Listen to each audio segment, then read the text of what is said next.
ధౌజ్ అనే విలన్ ని అంతం చేయడానికి సూపర్ హీరోస్ అందరూ చేతులు కలిపితే ప్రపంచవ్యాప్తంగా ఉన్న అన్ని ఫిల్మ్ ఇండస్ట్రీస్ రికార్డ్స్ ఎలా బ్రేక్ అవుతాయో చూసాం కదా.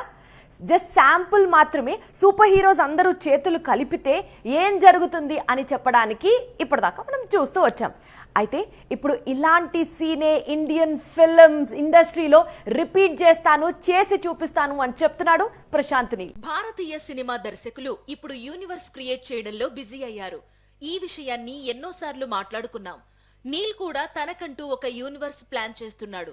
అదే ప్రశాంత్ నీల్ సినిమాటిక్ యూనివర్స్.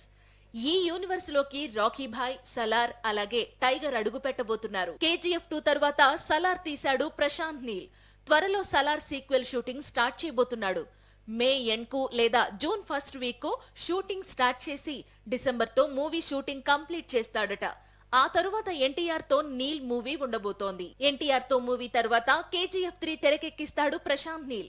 అందుకు సంబంధించిన స్టోరీని ఆల్రెడీ రెడీ చేశాడట. KGF 3లో రాకీ భాయ్ మాత్రమే కాదు, ఇటు సలార్ అటు టైగర్ కూడా కనిపిస్తారు. వీరు ముగ్గురు ఒకేసారి స్క్రీన్ పైకి వస్తే ఇండియన్ బాక్స్ ఆఫీస్ షేక్ అవుతుందని, ఈజీగా బాహుబలి 2 రికార్డులు బద్దలవుతాయని ప్లాన్ చేస్తున్నాడు నీల్.